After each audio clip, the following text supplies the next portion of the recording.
آگے کیا فرمایا؟ فرمایا کہ یہ رسول مکرم ہیں، ان کی یہ شانیں ہیں. فالذین آمنوا بہ، فرمایا وہ لوگ جو ان رسول مکرم پر ایمان لے کر آئے، وعزروہ، اور ان کی تعظیم بھی کی. میرے بیٹے یہ بھی یاد رکھنا کہ رسول مکرم پر ایمان بھی لانا ہے اور تعظیم بھی کرنی ہے. کوئی بے ادبی کا شائبہ بھی نہیں ہونا چاہیے. کوئی ایسا جملہ، ایسا ورڈ، ایسا لفظ کبھی خدا نہ خواستہ. میں قرآن پڑھتا ہوں آپ کے سامنے، آپ کو قرآن کے ذریعے زیادہ اچھے طریقے سے سمجھ آئے گی. قرآن مجید میں اللہ تعالیٰ نے فرمایا، آپ نے دیکھا ہوگا کہ روزہ مبارک پر بھی آیت لکھی ہوئی ہے کہ یا ایھا الذین آمنوا لا ترفعوا اصواتکم فوق صوت النبی ولا تجہروا لہ بالقول کجہر بعضکم لبعض. اے ایمان والو، اپنی آوازوں کو نبی کی آواز پر بلند نہ کرو اور ان کو ایسے نہ پکارو جیسے تم ایک دوسرے کو پکارتے ہو. اب بھائی کیا حال ہے بھائی؟ ٹھیک ہے؟ نہیں. ولا تجہروا لہ بالقول کجہر بعضکم لبعض ان تحبط اعمالکم وانتم لا تشعرون. یہ سننا بیٹا، فرمایا کہیں ایسا نہ ہو جائے تمہارے سارے اعمال اکارت ہو جائیں. یہ قرآن ہمیں نصیحت کر رہا ہے، سارے اعمال برباد ہو جائیں اور تمہیں خبر ہی نہ ہو. آگے کیا فرمایا؟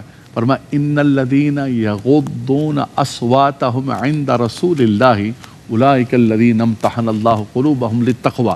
فرمایا وہ لوگ جو اپنی آوازوں کو نبی کی آواز پر پست رکھتے ہیں اور فرمایا نبی کی تعظیم کرتے ہیں، توقیر کرتے ہیں، اللہ ان کے دل کو منور کر دیتا ہے، ان کے دل میں تقوی پیدا کر دیتا ہے. تو میرے بیٹے، یہ جو آپ کو علماء بار بار کہتے ہیں حضور کی تعظیم کرو، حضور کی تعظیم کرو، حضور کی تعظیم کرو، بولا یار اتنا کیوں بول رہے ہیں تعظیم کا؟ اتنا کیوں بار بار بول رہے ہیں؟ سب بول رہے ہیں یار. میرا بیٹا ہم نہیں بول رہے، یہ ہمارے رب نے ہمیں یہ حکم دیا.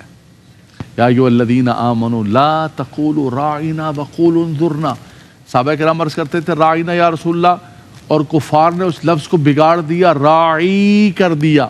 چرواہا جس کا معنی ہے، رب تعالیٰ نے جبریل کو بھیج دیا، جبریل جاؤ میرے نبی کے غلاموں کو بتاؤ آئندہ یہ لفظ بھی حضور کی بارگاہ کے اندر استعمال نہیں کرنا. وہ صحیح لفظ استعمال کر رہے تھے، وہ جو لفظ استعمال کر رہے تھے وہ دوسرا تھا، وہ تھا راعی. رعایت فرمائی یا رسول اللہ، ہمیں دوبارہ بتائیے، رعایت فرمائیے، ہماری رعایت فرمائیے.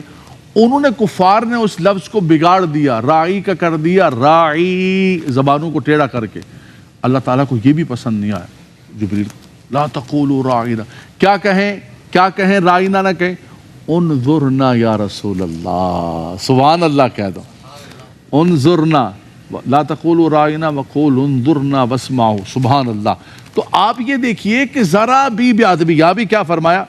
فالذین آمنوا بہ، وہ لوگ جو ان پر ایمان لے کر آئے، وعزروہ، عزر یعزر، تعظیم کرنا، توقیر کرنا، ونصروہ، پھر ان کی مدد کرنا، ان کے دین کی مدد کرنا، دین پر چلنا، دین کی نصرت کرنا. اللہ اکبر.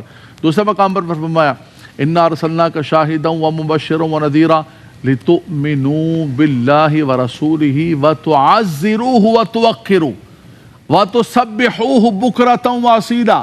فرمایا یہ جو صبح و شام تم تسبیح پڑھتے ہو، صبح و شام عبادات کرتے ہو، یہ عبادات تب قبول ہوں گی کہ جب تمہارے اندر ایمان کے ساتھ ساتھ تعظیم و توقیر بھی ہوگی. تعظیم نہیں ہے میرے بیٹے، توقیر نہیں ہے. تسبیح پھری تے دل نہ پھریا، کی لینا تسبیح پھڑ کے ہو، چلے کٹے تے کچھ بھی نہ کھٹیا، کی لینا چلیا بڑھ کے ہو. علم پڑھیا تے ادب نہ سیکھیا، کی لینا علمہ پڑھ کے ہو. فرمایا کہ اگر علم پڑھو گے اس کے ساتھ ادب نہیں ہوگا تو علم کا بھی فائدہ نہیں ہوگا.